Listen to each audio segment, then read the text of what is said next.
है guys, welcome back to piston heaters. Lockdown का time चल रहा है, इसलिए इस समय कोई राइड नहीं हो रही है। घर पे ही हैं, सेफ हैं। आप लोग भी घर पे रहें, सेफ रहें। गर्मी का बहुत ज़्यादा टाइम हो रहा है, लेकिन रात हुई थी बारिश।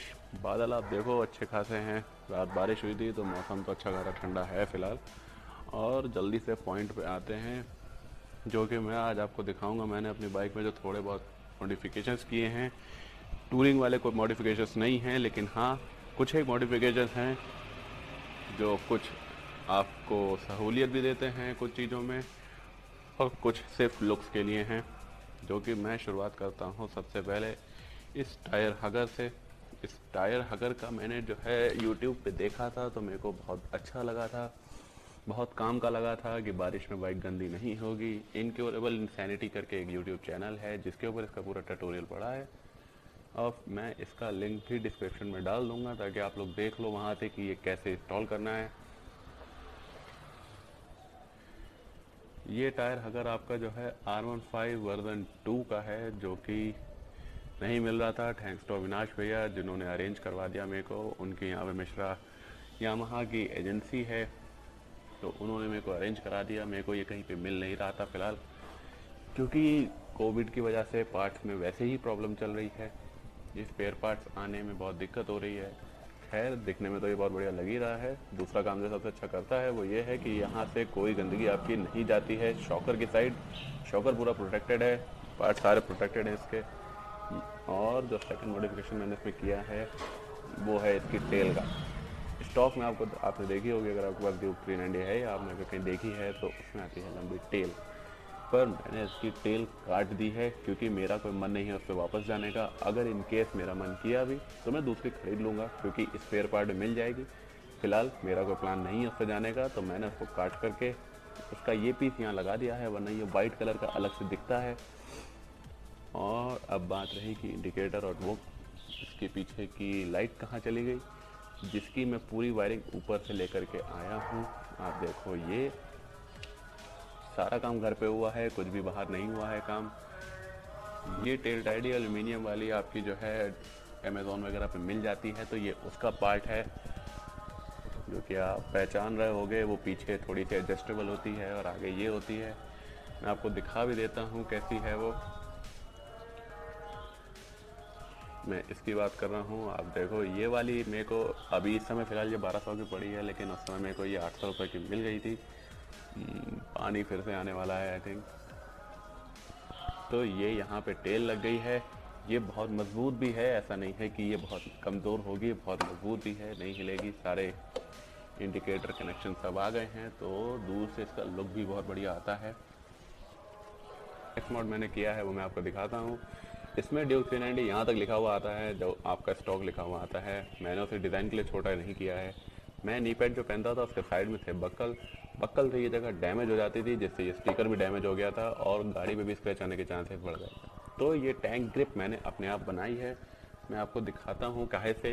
मैंने ये शीट मंगाई थी जिससे सिलिकॉन की ग्रिप शीट भी कहते हैं। ये आपकी 500 रुपये की थी, 5 मीटर थी। तो 5 मीटर तो बहुत होती है, नहीं लगनी थी इतनी, लेकिन कोई बात नहीं है, घर में और जगह काम आएगी, या मेरे और किसी फेलो राइडर को कोई ज़रूरत होगी तो वो भी इसमें से बना लेगा। कुछ नहीं करना था, बस एक पेपर रख के इसे ड्रॉ करना था और फिर इसका 2 पीस काट लेने थे, 3M के डबल टेप से चिपका देने थे। कोई बड़ा काम नहीं था इसमें, ईजी था, कोई भी कर सकता है घर पे। अपनी बाइक के हिसाब से आपको जितनी जगह पे चाहिए उतनी जगह पे लगा सकते हो। ये स्टिक भी बहुत अच्छा होगा कि ये निकलने का कतई कोई चांस नहीं है। ग्रिप भी बहुत है, पास से टेक्सचर देखो आप इसका। तो इसकी वजह से मैंने को ड्यूक भी छोटा करना पड़ा, जो कि ड्यूक अभी तीसरी जगह में है। बाकी जो लिखा था सो लिखा है। नेक्स्ट चीज़ पे आते हैं जो मैंने किया है, वो है ये फोल्डिंग और एडजस्टेबल वाले लीवर।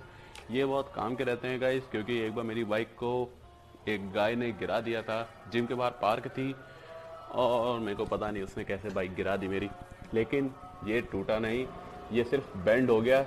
नीचे थोड़े बहुत स्क्रैचेस ज़रूर आ गए, लेकिन टूटा नहीं। तो इसने अच्छा खासा काम किया बचाने में। अगर ये टूट जाता तो मेरे को ऑब्वियसली नया ही पड़वाना पड़ता। हो सकता है इसके वजह से ये भी टूट जाता तो बहुत ज़्यादा डैमेज हो सकता था। तो ये 1500 के अमेज़ॉन पे पड़े हैं। कोई बहुत बड़ी बात नहीं, मॉक्सी के ले लो आप, बहुत अच्छी क्वालिटी है, मेरे को 1.5 साल हो गया यूज़ करते, कोई प्रॉब्लम इसमें नहीं आई है आज तक। फिर नेक्स्ट चीज़ पे आते हैं जो कि है ये लाइट। आप देखो मैंने ये लाइट यहाँ पे लगाई है, ये लाइट मेरे को यहाँ पे सिर्फ जो है 150 रुपये की मिली है। इसमें 6 एलईडी हैं, अच्छी खासी रोशनी भी है, मैं आपको अभी दिखाऊंगा इसकी रोशनी कैसी है। 2 बाई एलईडी लगी हुई हैं, एक इस साइड में एक इस साइड में, दोनों प्रोजेक्टर्स हैं। आप देखो इसकी अच्छी खासी रोशनी है सामने।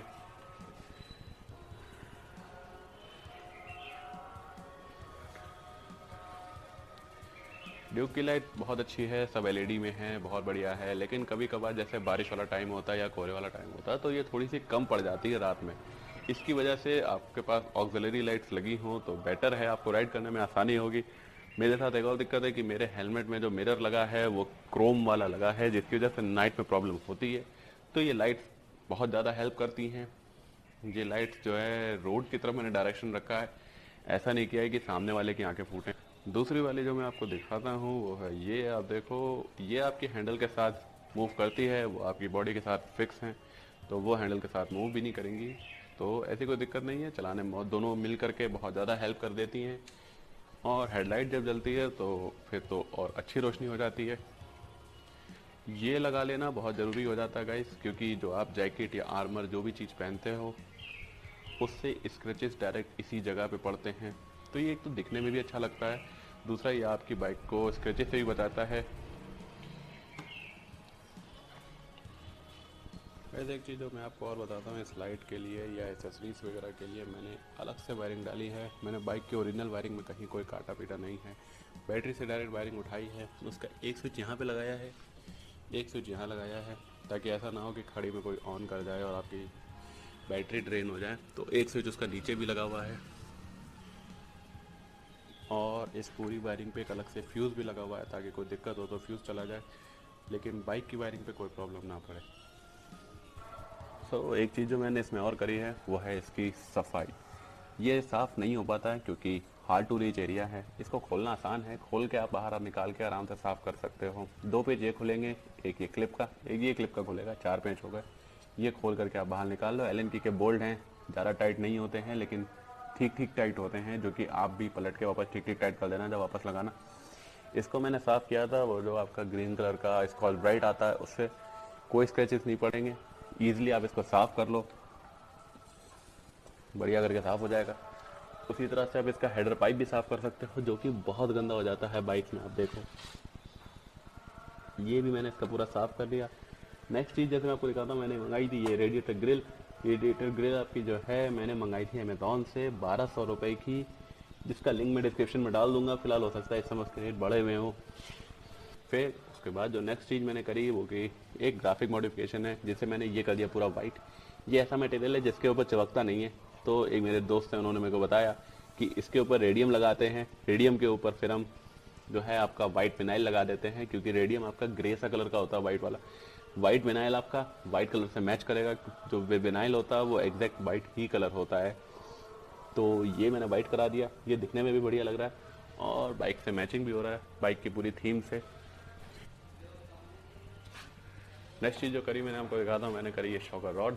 शॉकर रॉड भी मटेरियल टेक्सचर इसका वैसा होता है, कुछ इसमें ऐसे लाइन लाइन सी बनी होती हैं, तो इस पे भी जल्दी नहीं रुकता है ये रेडियम वगैरह। तो इसका एक तरीका वही है कि आप इसके ऊपर डबल लेयर करोगे, एक रेडियम करोगे, रेडियम रुक जाता है, सॉरी विनाइल नहीं रुकती है, तो रेडियम करोगे, रेडियम से बेस बन जाएगा, उसके ऊपर आप विनाइल कर दोगे। विनाइल आपका कतई नहीं जाएगा कहीं भी, इस पर रुका रहेगा अभी भी आप देखो, लेकिन हटाना चाहो तो हट भी जाएगा, क्योंकि इसका टेक्सचर उस तरीके का होता है कि इसके ऊपर चीज़ें नहीं चिपकती हैं, और ये फिर आपका इन सब चीज़ों से मैच करेगा। सो नेक्स्ट चीज़ जो आप देखो वो ये है कि ड्यूक 390 में वैसे तो आपके ऑरेंज कलर के रिम आते हैं, लेकिन इसमें ब्लैक हैं। ब्लैक मैंने इनको पेंट नहीं किया है, ये ओरिजिनल KTM के ही हैं, और ड्यूक 390 के ब्लैक रिम हैं, जो कि आपके अब नए वाले मॉडल्स में आने लगे हैं ब्लैक रिम, तो मैंने उन्हीं को मंगवाया, वही इसमें लगे हुए हैं ओरिजिनल। उसके ऊपर थोड़ा सा ग्राफिक का काम किया तो वो बाइक से पूरा मैच भी कर रहा है, और वो ऑरेंज कुछ ज़्यादा हो रहा था तो वो भी कम हो गया है। बारिश बढ़िया से होने भी लगी है, घूमने वाला मौसम है, लेकिन बाहर नहीं जाएंगे, घर पे रहें, घूमने के लिए बाहर बिल्कुल ना निकलें। फिर नेक्स्ट चीज़ पे आते हैं जो कि मैंने मंगाई थी, ये CNC का की का कवर। ओरिजिनल KTM की इसके अंदर ही है, तो मैंने कहीं से बनवानी नहीं पड़ी ये की। ये किंग इंडियन पे मिला था 700 का, जो कि अमेज़ॉन पे ये महंगा पड़ा हुआ है, 1200 रुपये का, आई थिंक 1000 रुपये का पड़ा हुआ है। किंग इंडियन पे मेरे को ये जो है 700 रुपये का मिल गया था। तो ये भी लुक बिल्कुल चेंज कर देता है, हैवी हो जाती है चाबी, और चाबी आपको बनवानी नहीं पड़ती, ओरिजिनल की इसके अंदर ही है, तो दिक्कत कभी नहीं होती है। बस ये 2 पेज खुलते हैं और आप इसे ईज़िली इंस्टॉल कर लो, कुछ भी नहीं है इसमें करने का।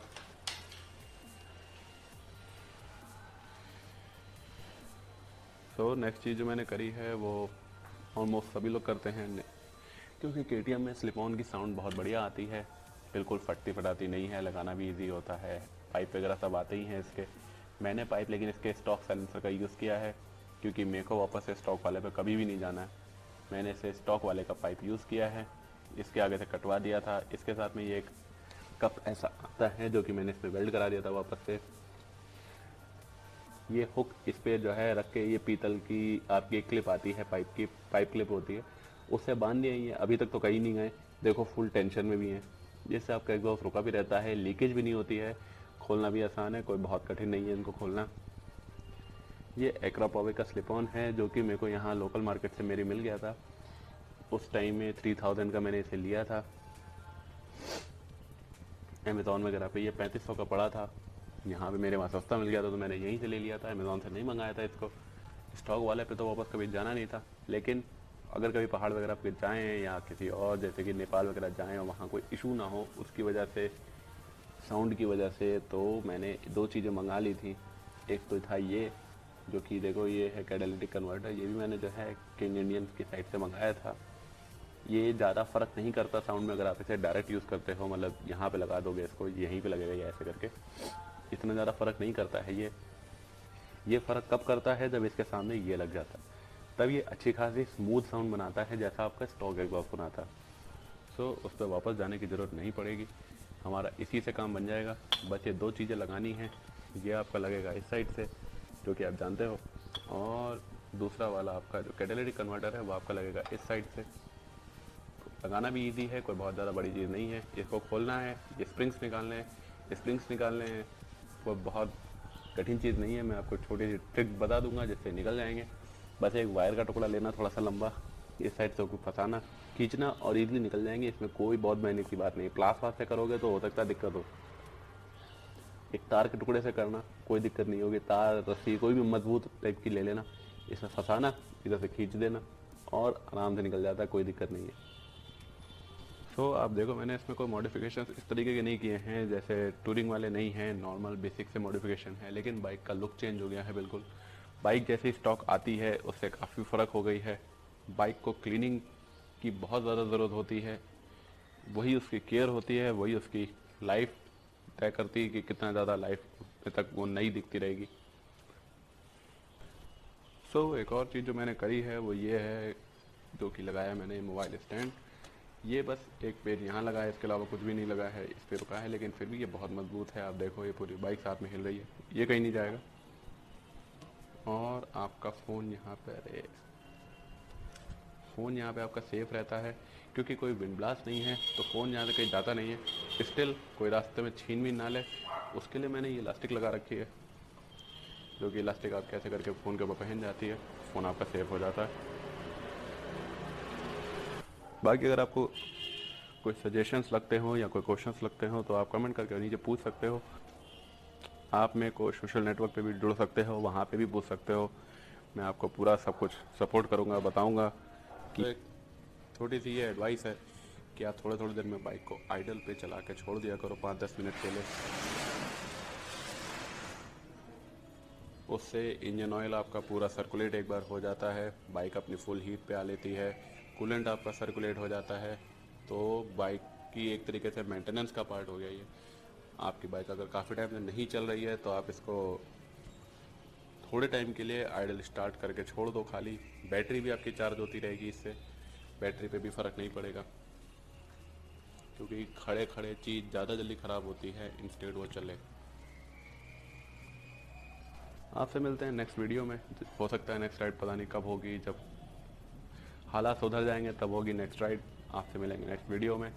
तब तक के लिए टाटा बाय बाय। बाइक में वीडियो में आपको कुछ भी अच्छा लगा हो तो आप वीडियो को लाइक करना, चैनल को सब्सक्राइब करना, इस तरह का कंटेंट आता रहेगा। और अपना ध्यान रखिए, घर पे रहिए और सेफ रहिए।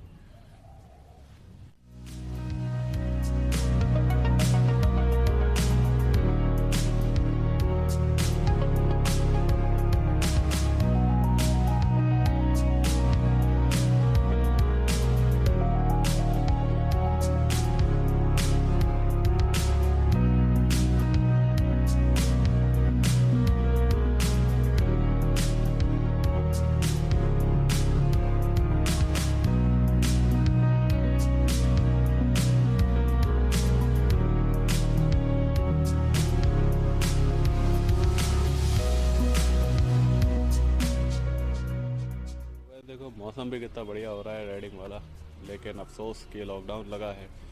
जल्दी से ठीक हो जाए, बहुत सारी परेशानियां हैं इससे, बहुत लोगों ने सफ़र किया है।